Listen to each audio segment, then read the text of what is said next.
Welcome to everybody. We are excited to be here. It's been a while since we've actually been on location on campus, and we're already learning some new things and seeing new faces and new stuff in the hallways and everything. So it's kind of fun. We have a lot of things to cover this morning, which is great. So I'm going to not do my usual pre-mumble, or at least not my, well, I will be doing my mumbling. Later. We'll let Kim mum. Uh, and let's just dive into it with Kim and the State of the Union. And then, we've got what's on the agenda that I sent out, but also a little surprise on location, the roving reporter, I think. Yeah. Okay, so Kim, let me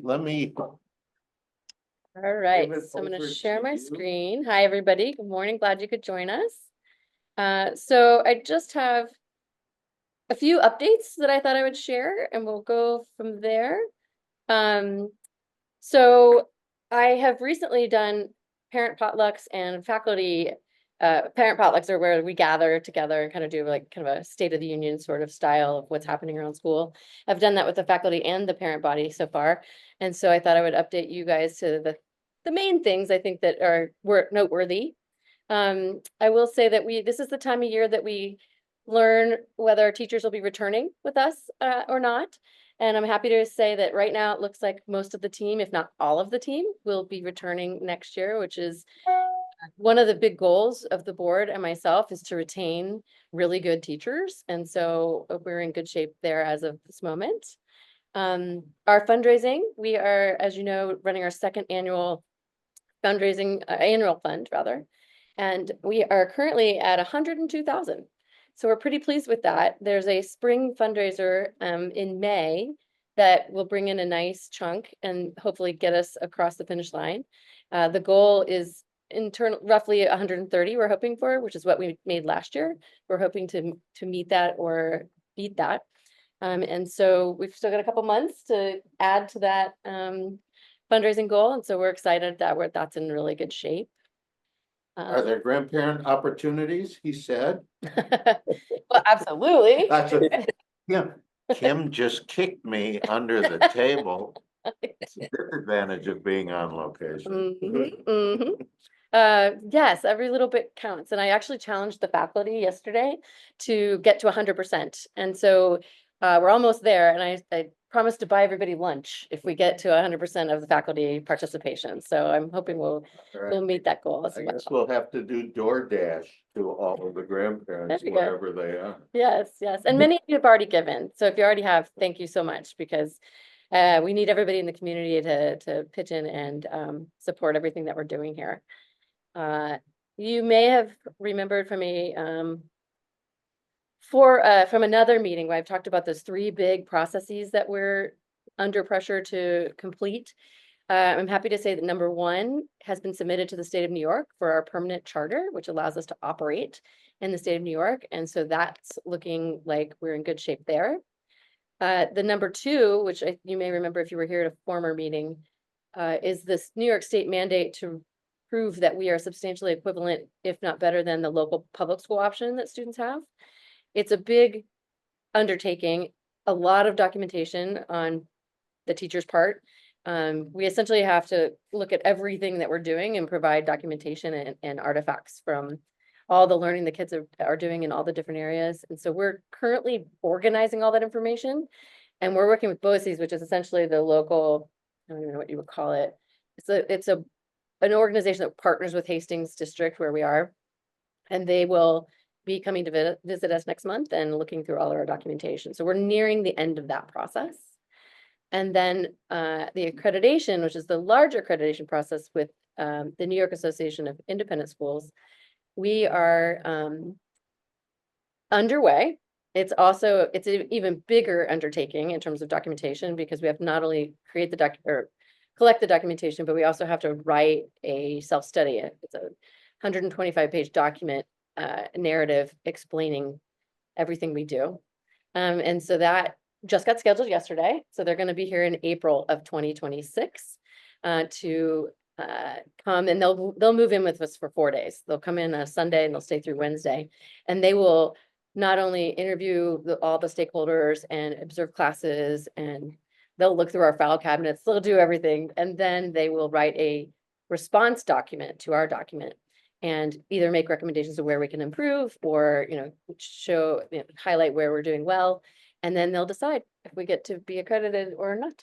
So that's a big undertaking. And then finally, we are launching a new mission statement. And so it's happening this month. That we spent an entire year from January to January until the board finally approved and voted this new mission statement in. And so part of a mission statement work is to establish who we are in the marketplace. Who are we as an identity? Is it that how do we make our decisions? Really, everything that we do from going forward will be based on this new mission statement, be it educational decisions, be it in programming. Anything we do has to tie back to this mission statement. So we really felt strongly about a few things. One, we are the only PBL school in Westchester, and we really want to stake that claim, which is why it's so strongly referenced in our new mission statement. Hudson Lab School immerses students in project-based learning, inspiring them to embrace challenging academics and collaborate to solve real-world problems. The other kind of part that we felt passionate about was not only challenging academics, but also forward thinking. We're creating, and I've talked about this before, but we feel passionate that the next generation of this generation coming forward has to be kids who are flexible, creative, problem solvers, strategic. Like I've said many times, we have no way of knowing what jobs will be out there for our kids and our grandkids when they get there. It hasn't been invented yet. So we have to flexible thinkers who are ready for however the world evolves as they grow up. So that's it in terms of slides. Any questions about things I've talked about so far? Second, let me get back to you guys. Oh, thank you, Christine. Yes, new to our fundraising efforts is we are now able to take stocks, which is what my husband and I did, which allows you to avoid capital gains tax. I think that's the right tax, capital gains, and the school doesn't have to pay tax on it either. So it's a win-win. So if you wanted to go that route, you just simply talk to your financial advisor and they can advise you which stocks would be good to donate. And then you can contact Stacey or I to get the details on how to send that over. But it's a nice new way that people can donate. So thank you for that reminder, Christine. Okay, so Oregon Trail. So I think in the former meeting, we had kind of launched what the middle school was doing. And originally, we kind of had a reach goal, so the kids would say. And they're studying the Oregon Trail, westward expansion. They're looking at that through all different lenses, through the African-American experience, through the Indigenous people's experience, through like many lenses. And so the original idea that they kind of pitched was A, building a covered wagon themselves, and B, possibly taking that wagon and going out to Casper, Wyoming to ride the trail itself for a couple days. So we went with that idea for a while. And then we realized the students were becoming very uncomfortable with it. It was overwhelming for them. And in this particular group, it was not really what once they really understood what we were talking about, they kind of backed off a little bit and were worried that isn't what they wanted their project to be. So true PBL fashion, we paused and talked with the kids to see what is it that they were hoping to get out of this project. And it turns out a number of things. There were a number of factors. One, some of our African American families did not feel safe going to Wyoming. And so that was a reality that we had to really talk through and honor. And the class said, well, what if all of our friends don't feel comfortable, safe going? Should we be going? Should we leave behind people who don't feel safe because of the color of their skin? So that was a big conversation. Also, they really wanted parents involved. They didn't want to fly away and have parents be back here. They wanted their parents in on it. And so they really wanted to stay more local so that parents could be more involved. So it was really thoughtful. And so the team did pivot. And now the students are planning this kind of epic trail day where parents are going to go, we're going to kind of reenact the trail here in on a local trail. And we're going to have parents along for the ride. And so they'll be challenged along the way, be it your axle broke, somebody's coming down with dysentery, we're gonna have to like problem solve throughout the day.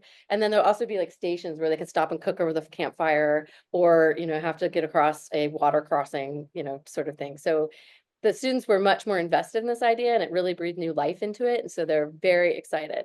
And they indeed, I have proof here, are building that wagon for real. The parts arrived, the parts that we can't manufacture ourselves, such as the wheels and the axle, we purchased from a wagon maker out in South Dakota. And as we entered this room to get set up for Grandparents Council, they were literally starting to build the wagon in here. So Stacey's going to pull out one of the wagon wheels that we got.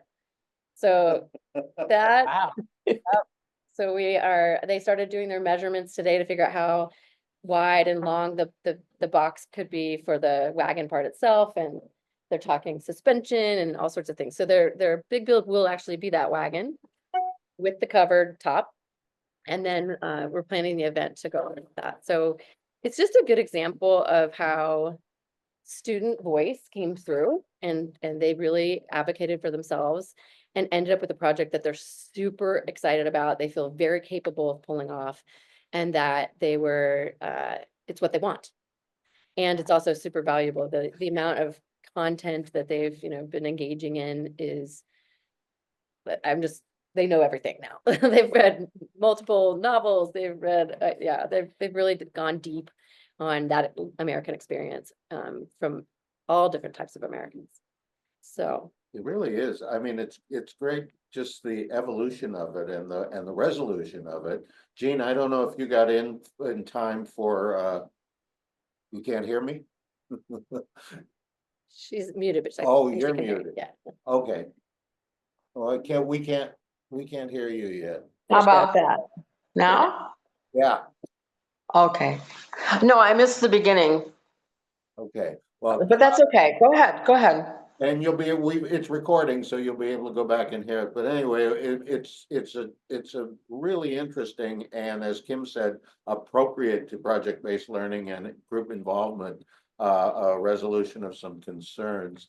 And it was just great walking in here and seeing them putting together an axle with the Wow. going, okay, this is really happening, and this is pretty cool. And then we threw them out of the room. They were struck, That we did. the axle is only 4 feet wide. Yeah. Yeah. That's not very wide. Oh, right. So That's amazing. I've learned a lot through the kids, and most people didn't actually ride. Most people walked, and that was mainly for carrying supplies Right. and all of that. So and I've got, Stacey's gonna lean in here. Let's see if this is, Oh, thanks. Oh, yeah. Wow. Even making the wheels. Really? Yeah. yeah, Wow. What an experience. Wow. That's terrific.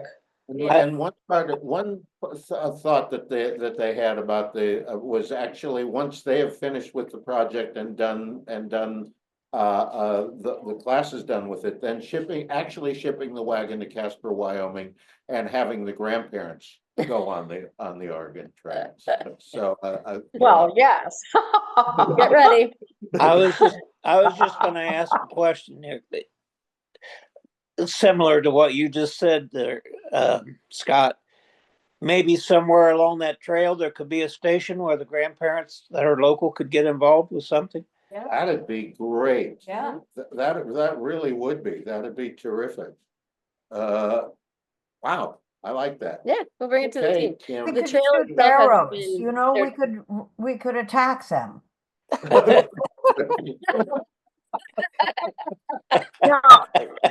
Are they traveling for one day and then they stay just one day and then they travel back? Is that what it is?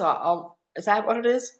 It's still being fleshed out, but I think it's going to be like a full day ride, and then with side experiences, so that they'll be cooking over the campfire or navigating a water. We're kind of figuring out we're looking at a couple different spots. The aqueduct here might lend itself to Yeah. going from like, say, Hastings to Dobbs Ferry or Irvington. And also we've got a good friend of mine owns a farm that we're also playing with, that maybe we could set up some immersive experiences up there. So we're doing our reconnaissance work right now. We're kind of checking out what our options are in terms of taking the trail on the road. But the idea is that Wow. everybody will be kind of on the trail together as they would have been for real, and traveling together and facing some challenges along the way. So more Yeah. details are being finalized now. The teachers are like taking trips out to the community to see what would work best. So Oh, no kidding. Yeah. I wish I were a student in your school there. my husband says that all the time. Like he wishes he had gone there. Yeah. Yeah. Okay. Any other questions about that particular project or anything you want to add? No, that's great. It's really, again, it's really interesting to see the evolution and the resolution and how you went about it, how you went about responding and how the kids were involved. Yeah, and that's not unique to this project. I think a lot of projects can take and pivot based on kid feedback and or something that didn't work out, or that the kids thought of a new direction that's even better. So it's not unusual for a project to take some twists and turns. This was just a bigger one because they kind of, had this really reach stretch goal of actually traveling out west. And we realized that's not what they wanted or were ready for. They weren't ready for it. And just that is a great learning experience, Yeah. just what you've been. You're right. Yeah. Example of project-based learning. Yeah. Oh, for sure. For sure. Yeah. That's amazing. It is amazing. I'm really excited for the children and the teachers. I don't know who said that. Maybe Sarah said that to me, that the teachers were really hoping that the kids would want to go because they are so enthusiastic about the whole thing that it was good that the kids, didn't just have the idea, but yeah, we want to do this. That's great. Oh, they're fully on board. So that's been really fun. That's when Yeah. just having taught many projects, when the momentum and the kids are driving it is when it's the most fun, because it's just like they're bought in. Yeah. We're all on a mission together. They're gonna get there, they're gonna Yeah. reach their wonderful. goal. So Wonderful. yeah. Well, and speaking of projects, I actually collected some video from other projects, middle school as well, but from all the other classes as well. So if you don't mind, I have a little like 10-minute video of kids talking about projects that I'd like to show. The West Coast people are on the East Coast now, Live and in person. Yeah. We're like the Grandparents Accreditation Council. We've moved in for 4 days and are going through the files. Oh, wow. Yeah. I'm just gonna put it out there that this is not polished. I'm not a professional videographer. This is just me grabbing kids to have a chat. And so No, it's fine. It'll be great. yeah. There we go. Yeah.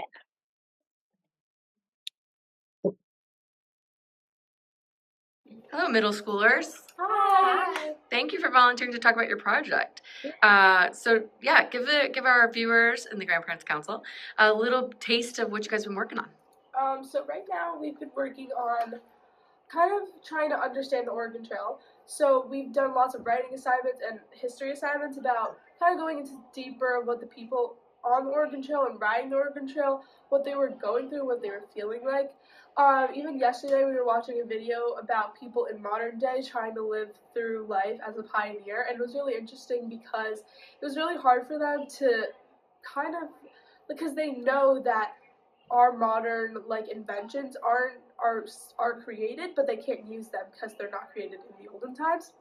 So it was really cool to see how people from our age kind of tried to live people from hundreds of years ago. So that's kind of what's been going on right now, and yeah. Nice. You guys want to add on to that? We've also read a lot of books explaining what the pioneers went through and what the Oregon Trail is and why it was created, and we're trying to turn that understanding into an idea for our exhibition. Yep. We've been trying to learn about different stories that each diverse group had. So a lot of people know, the Native Americans were forced out of their land, and then it was kind of depicted that they were the violent ones and that that's like one of the main causes of death on the Oregon Trail or something like that, when that's not actually true. So we've been trying to learn more about their perspectives of people like Sacagawea. Is that how I think that's right. And we've been working on the pronunciations too. And different, like there are many African Americans on the trail or other people who were either slaves or free, and we've been learning about their different perspectives. Wow. And so if I understand correctly, originally you guys were thinking about taking a trip, but that kind of morphed because sounds like your class really wanted to stay closer to home and have parents involved in it. Yeah. So can you talk a little bit, without giving away all the details, but kind of give a hint of what you're... So right now we're kind of working on to kind of give our class and also our parents a kind of hands-on perspective of how they're feeling, because we don't want to be like, hey, this is what we're learning. It's like, this is what we're learning, let's experience it together. So we might like create something that was used on the Oregon Trail that we can possibly ride or Hint, go. hint. Yeah. Do I sense some building's going to be happening? Yes. Ah, very good. All right. Thanks, ladies. See, we got to give him enough room. What time would you like it on? Well, we're going to have them unloaded down here, so... What's easier for you? Right there? They go into like these rooms. They go into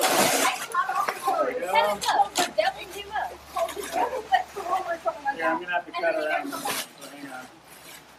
Or not.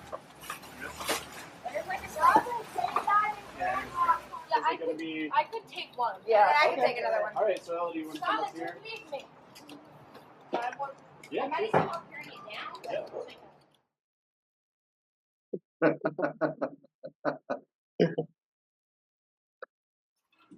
Can you first tell me your name? Mine's Sadie. Sadie. Henry. Leo.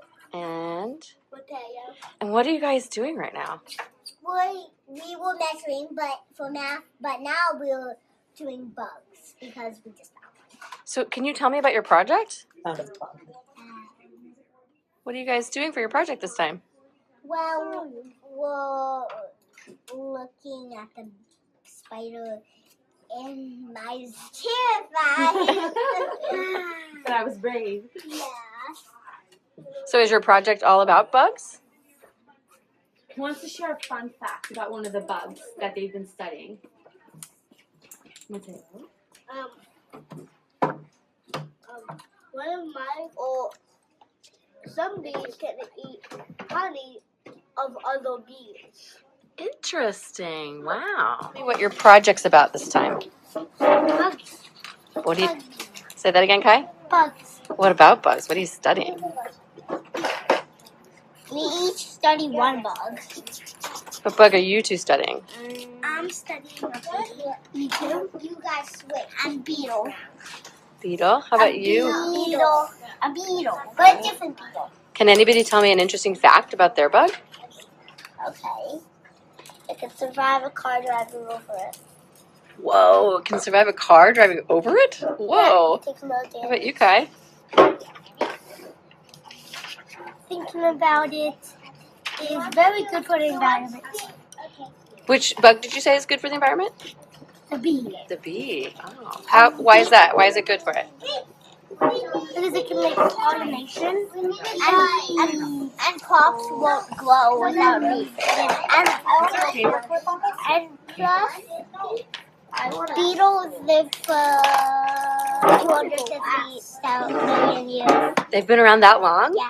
Wow. How about you, Lulu? Do you have a fact? Bees can travel for about 2,000 or 1,000 flowers in one day. Wow. Thank you for sharing, everybody. Hey, Teal Rumors. How you doing? Good. I'm checking in about your project. Can you guys tell me what you're studying and what you're doing?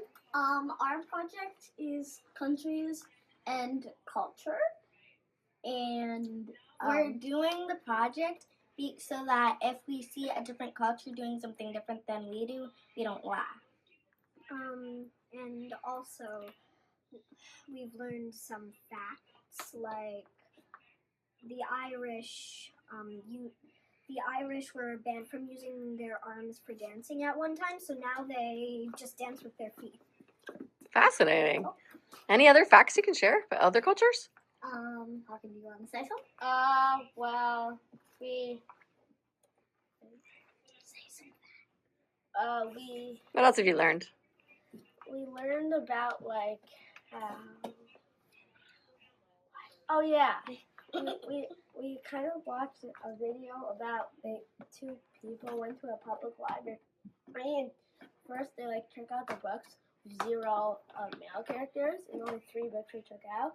Then they took out the books with 0 female characters and they got like 74, I think. So And then they took out like the books where they had only the books of princesses, and there was like 50 or 60 books, and then there was like 23 books left. So what's important about that video? That if you don't see something that you want to do, then you're gonna kind of stay away from that. You're not gonna be inspired to do the thing that you want to do. If you want to go to Mars and then you don't see a book from a girl going to Mars, you're gonna be like, I don't want to do that. It's not possible. Like if no one else has done it, it's kind of weird to do it. So are you looking at like how different cultures and things show up in books and why that might be important? No, not really. We're just thinking about all. We're just kind of. We also learned about maps. Yeah. We're kind of just researching about different cultures and like what they do. Okay. Very good. Thanks, everybody.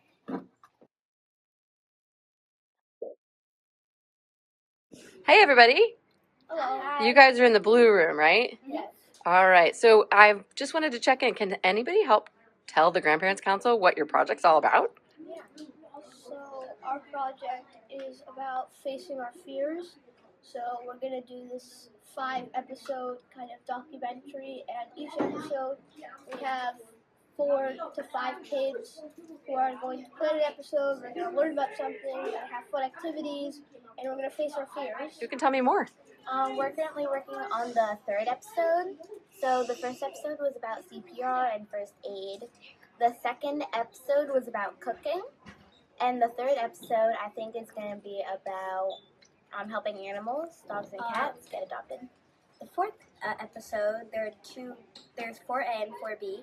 And 4A, that's the group that I'm in, it's going to be about facing your fears and growth mindset. So we have some cool immersions planned. And then for 4B, we might go camping, so it's going to be like survival skills. And survival skills, how to light a fire, set up a tent, and yeah. Great. Can you tell me, like, how is the cooking and working with animals, how does that relate to facing your fears? What did you what was there a challenge in there? For survival, No, we're kind of cooking. so we have the first. Sometimes for the first episode, CPR, we're facing our fears. Sometimes you might be a bit scared to do CPR. Like I think 40 or 50% of people who know CPR are too scared to do it. So we faced our fears with that. The 2nd and 3rd episode, I'm pretty sure they're not too much of facing fears, but they're more service related. So we're trying cooking something new. So we're cooking and we're donating it to shelters. We're donating it to community helpers. Some of them are more about facing your fears, and some of them are more about trying something new. So they're different. I like it. Thanks. What's the name of your project? Blue Class tries it! All right, so that's a little taste of what everybody's got going on around the building.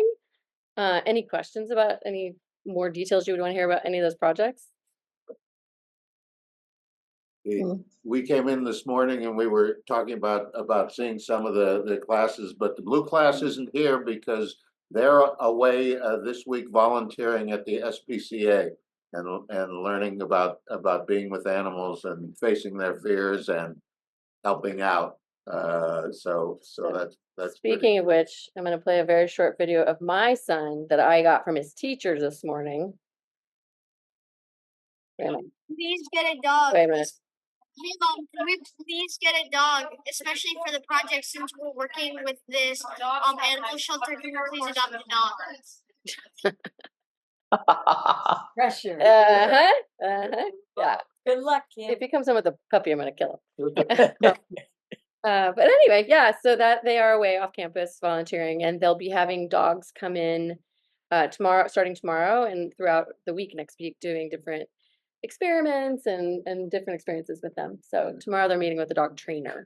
So all good. So, talking about that, and they said they went and learned CPR. So 1 week learning about facts about it, the second week actually learning how to do it. And what I learned out of that, which was in the video, in case you didn't hear, that of all of the people who are actually trained to do CPR, 40% of them are too afraid to actually try it. That's really interesting.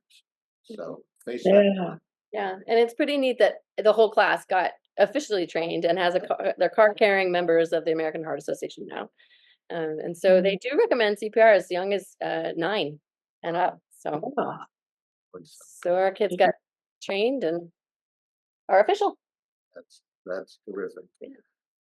Thank you, Kim. Sure. That's really great. It's really fun. Do we want to go on to this Podcast. as we were talking about this agenda and this program? Kim came to us and said, I'm reading a really interesting book, and I think it's something that is would be great to share and talk about. Yeah. So, How many of you were able to listen to the podcast or part of it? Yeah. Okay, good. A number of you. Good. So for those of you who didn't get a chance to listen to it, I do encourage you to go back and listen. Essentially, and the book is called, that I'm reading, is called The Anxious Generation. And the researcher that wrote that book is on the podcast is talking about how technology changed childhood fundamentally, and especially smartphones. And if you can't listen to anything but the first 10 minutes, I highly recommend it because it's eye-opening where you realize the iPhone changed everything about how kids socialize, how they play, and how they are interacting with their own childhood. And so when you listen, he's a big fan of going back to kind of fundamentals in play, getting kids back outside, getting kids off devices, getting kids talking to each other. There's research to say they're not even making eye contact anymore. Some of kind of the things that we all grew up with. I mean, I don't know if my dad remembers this, but when I was growing up, I would leave the house in the morning on my bike, probably with my Barbies, and my parents would not know where I was until I had to come home when the streetlights came on. Like somebody else fed me lunch. Like it was just kind of the nature of how we played. And what's important about that kind of play is that that's where you learn a lot of problem solving skills. So, you fall off your bike, you got to figure out how to limp home or how to ask somebody for help. Or you get in an argument with your friend, you have to learn how to navigate that and patch up the friendship. Or, any of the number of challenges that come from being independent and having to figure it out yourself, essentially. And so there's a mental health crisis happening because of the way technology has kind of taken over how kids connect to each other, which now is online more than ever. Sleep deprivation is changing brain development, and addiction is real. I've actually worked with middle schoolers who have come to me and said, I'm addicted to it, help me. And so he's proposing that we move into a different place in childhood where we give the kids more freedom to figure things out for themselves, and free play in the real world, as he calls it. And I told Jill and Scott that I was going to share a personal story in that my husband and I lately have been making a real effort to give our kid that freedom. We did get him an iWatch just to be able to call us if he needs to. But last Sunday, he came home from Sunday school and I didn't see him until dinner at 6 o'clock. And it was sometimes can be really uncomfortable, even though I knew he knows his boundaries. He has to be in the neighborhood. At one point he called and asked if he could go get a slice of pizza with his friends, but it was on purpose. I was really trying to give him a long leash and to not feel like we're hovering in a way that I think a lot of parents are hovering these days. So I'm going to pause there for a minute and just those of you who have listened, like what were your takeaways and what occurs to you when you kind of hear how the iPhone has fundamentally changed how children grow up?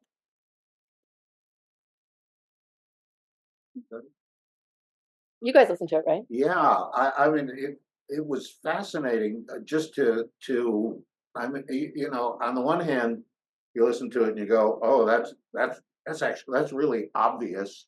And yet to say, well, when was the iPhone? 2010? Is that I think what it was? 2013 was when they really should have noticed a shift in It kids. actually came out in 2000, okay, so 2008. Mm. But to listen to him, and he's really articulate and easy to listen to, and really is good at explaining things. But the fact that so quickly it everyone became adapted to it, and it literally changed how people. Yeah. The other thing is the statistic, 10 hours a day outside of school spent on a screen. We have a friend who's a sophomore at UCSB. We can't get through a conversation without her pulling out her phone. Mm-hmm. Either making reference, looking something up, taking a call. It is, I don't know what she'd do.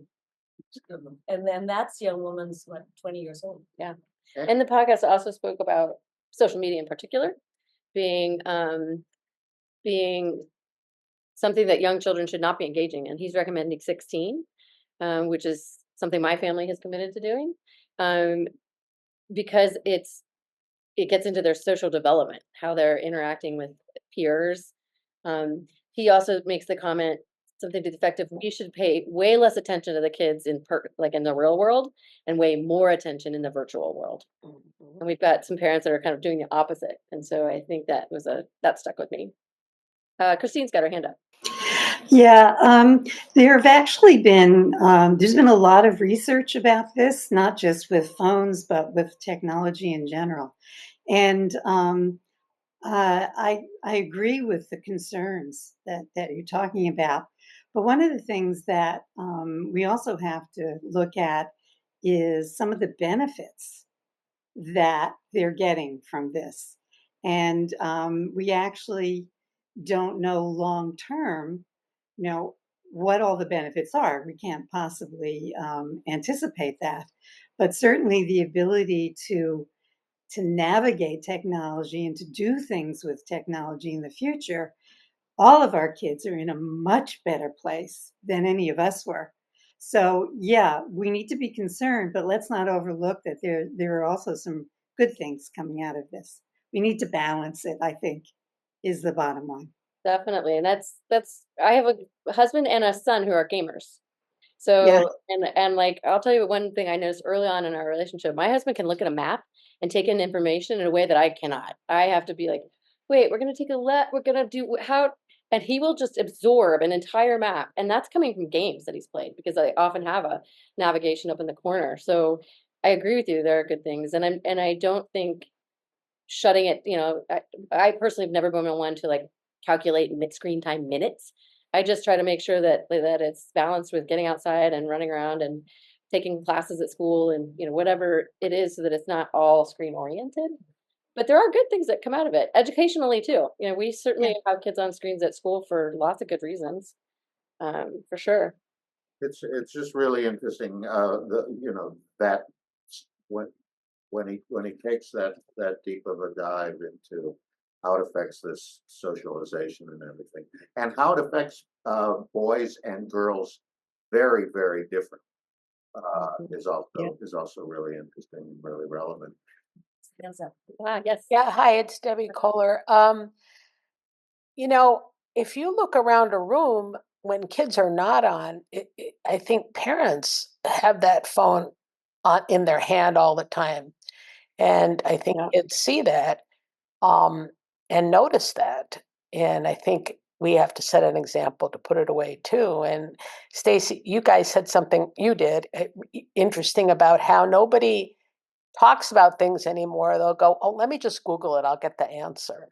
So those conversations have really gone down with the thinking process and kind of trying to figure things out. And one more comment that I have is the social aspect of this whole online is really, really dangerous.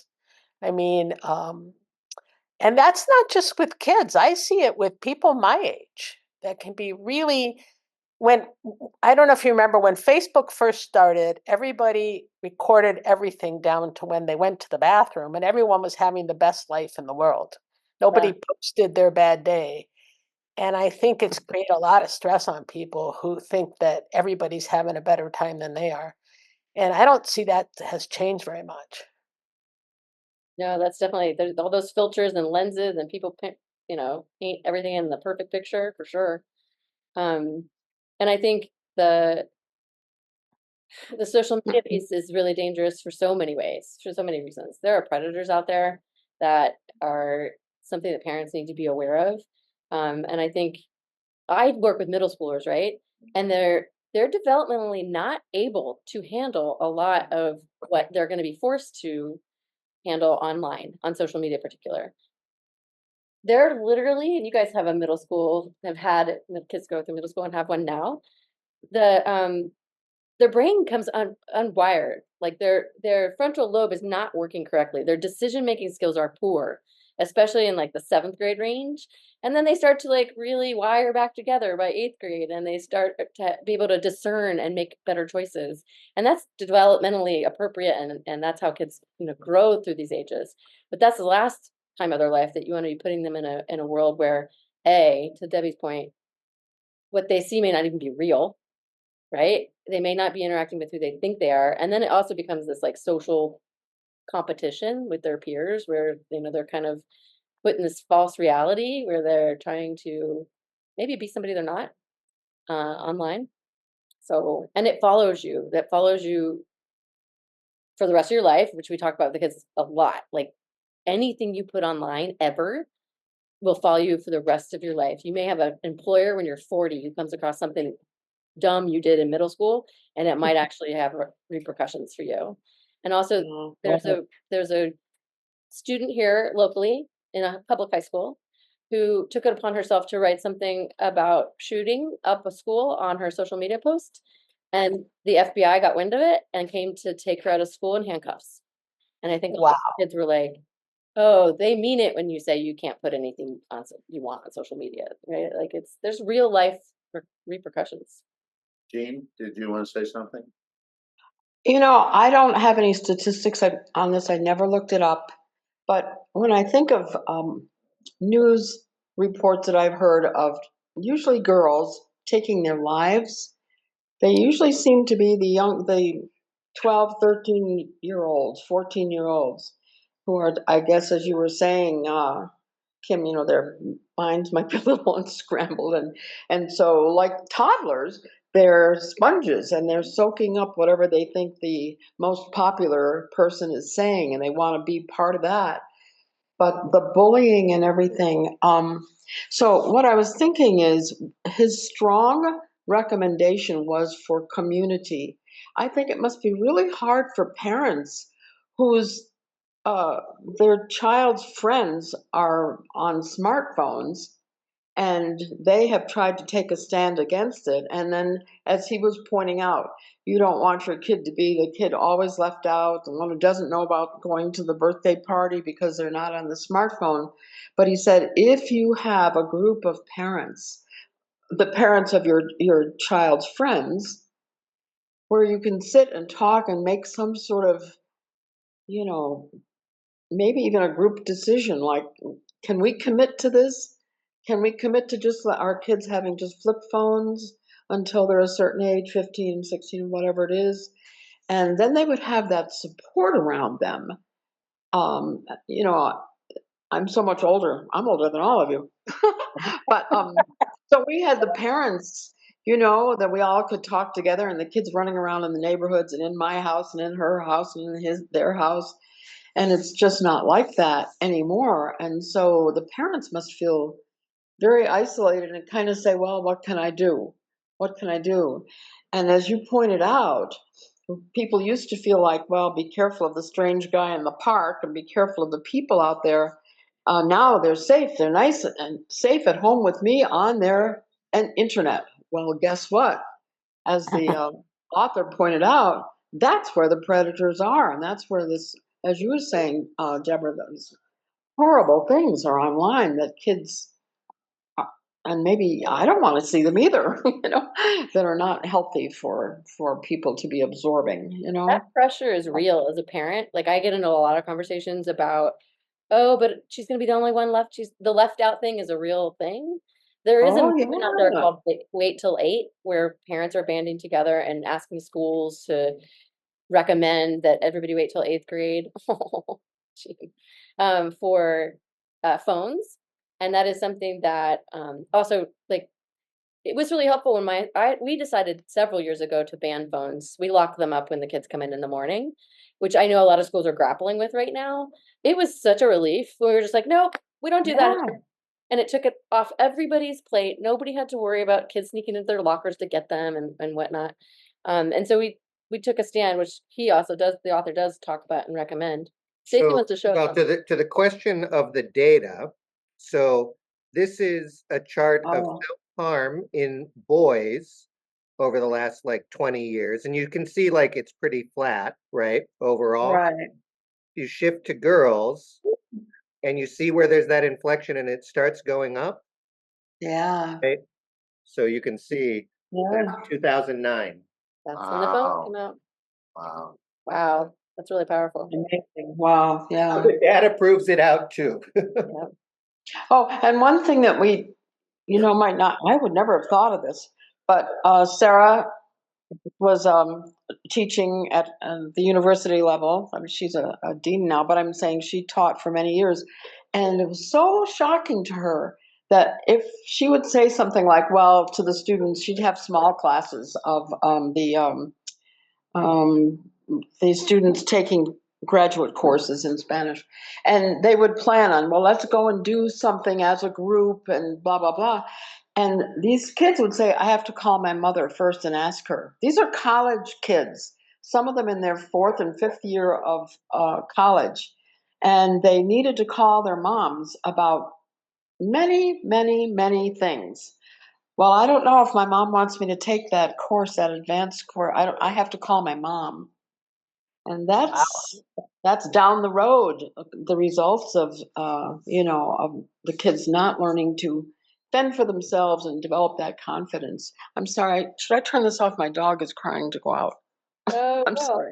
We can't hear him or her. Okay, good. That's a good point. I'm gonna have to have a conversation with Stacey about not doing that anymore. He doesn't need to. Stacey, it's okay. Yeah. Make these decisions on your own. Are you sure? I don't know. I feel better. You know what? Yeah, call me. Well, let me just turn down my rotor, my helicopter rotor here. See, I thought I had to come and supervise him for this meeting. Yeah. Well, the author talks a lot about many parents have removed risk altogether for kids. And so if we remove the fact that they are taking any risk, then we're making sure everything's always okay. What kind of adults do we have? Like if they're not able to navigate failure, not able to navigate when things go wrong, everything. If you grow up in a bubble, what is that going to do for you as an adult? Right. Yeah. That was a great podcast. Yeah, it really is. It's well worth listening to the podcast. And I'm anxious to. Speaking of the anxious generation, reading the book. There's a lot there. Thank you, Kim. Yes, of course. Yes, thank you. I'm looking at the clock and wondering, were you going to do a little roving? Right, Stacey was going to. We got a little bit of explain what we're about to do. I might need to go with. Yes, so we thought it would be fun to do since we have you guys here in the building, we thought it would be fun to do a little roving reporter. So we're going to send at least Scott and Stacey, and maybe Jill, you want to go out too. And we're going to check in with kids in live action. So go find some children to talk to, guys. Oh, fun. We might just slightly go past our Zoom tolerance level. Not by much. No, I know, the enforcer is sitting right here, so she's not gonna let me get away with it. Guys, I don't wanna lose this audience. Nice. Did you talk about upcoming events? Oh, yeah, that we do have some upcoming events, and that's another thing that Kim just told us about, that she has just organized. So, Bill, to your point, I think it'll be, great if we can work on getting grandparents involved on the Oregon Trail thing. That would be terrific. That would be worth coming east so we can experience going west. And also, I'm hoping to send out an email about the actual exhibition day, and if there's any opportunity, I know we're in awfully cramped quarters here, but if there's any opportunity for grandparents to be involved in that, if they are in town or can be in town. And also, you've got an event that you just sorted out. Yeah, so we have a couple of things. For the first time ever, we have a small choir forming in the 4th to 8th grade.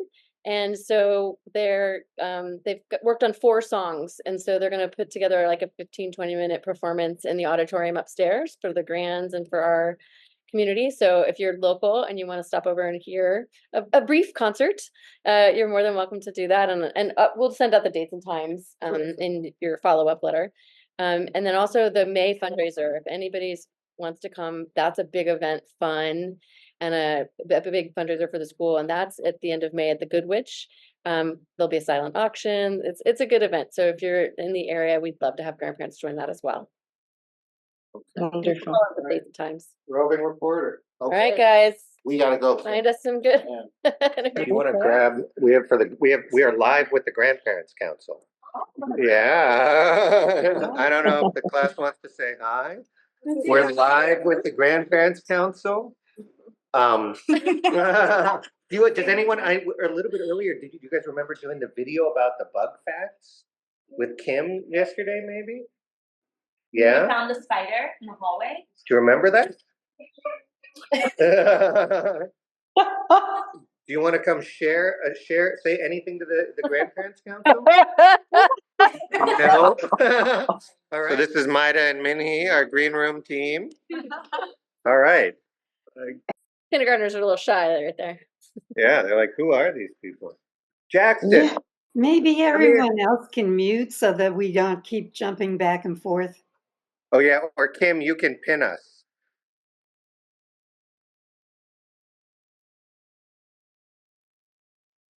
Jackson, we're live with the Grandparents Council. What are you working on? Where are you heading? Outside. Yeah, what's up today? What are you working on? Today? Yeah. Working on building our wagon. Yeah, was that fun? So far, we only put through the first few wheels, but yeah, pretty fun. Nice. All right, we're gonna follow you. Take us along. Yeah. These are students from Little Leaf who are over there. We may lose Stacey briefly just because he's about to switch internet. Providers. Hi, Teresa. We're live with the Grandparents Council. Hi. All right. We're gonna follow you, Jackson. Okay.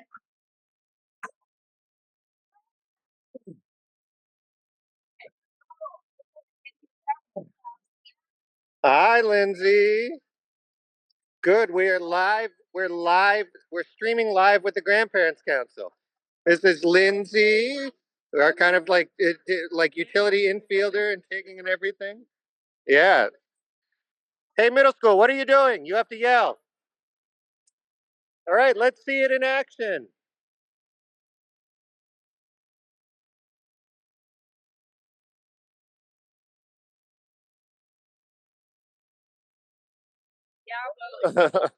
There we go. All right. Chance, Jacob, we are live with the Grandparents Council. Can you wave and say hi? Hi, Chance. Found money. Hi. Jacob, you were leading a tour today. You're one of our student ambassadors, right? How was today's tour? And can you tell us a little bit about? The families were, again, amazing as always. They were all paying amazing attention to the tour, which I really appreciate because we actually do take a lot of time preparing for tours, like this big 3-family one that we had. Yeah, there were like when I think I saw like 8 or 9 people on that tour, right? Yeah. Brilliant. All right, thanks, Jacob. Stacey, tell Chance his grandma's on here. What? Tell What's Chance that? his grandma's online. Oh, Chance, your grandmother's on the call. Come over and say hello. Hey, Chance. There you go. Hello. Where are you? All right, hold on. Hello. I don't. Hi. How are y'all? Good to How see many you. people are on the grandparents' council? No, not everyone necessarily. Yeah. I don't know. Only 8 people on today, but we're as many of you. There are grandparents. Hi, Ava. There you go. Wait here. I'll switch the Ava's camera for you. grandma's here You can wave too. in real time. All right. Do you see her? Hey, thanks. There you go. That There's was fun. Scarlett. All right, we're going to continue out to the recess over here. All right, Teal Room, we're live streaming with the Grandparents Council. What's going on out here? Zombie tag? Whoa, hi, team. Well, that's cool. There you go. You want to come say hi, Luke? So this is the Grandparents Council. You can see on this side, those are grandparents over there. Hold on, I'll switch it for you. So there's a lot of different grandparents on here. And wait, I'm going to show us. Oh, now everyone's here. So tell me what are Luke's grandma's here. Maybe tell us what's everyone doing today? What is zombie tag? You're with the person who tagged you. Oh, wow. So like, does everyone become zombies? Yeah. Oh my goodness. Are we having fun? You're it? All right, I better avoid you guys. I'm out of here.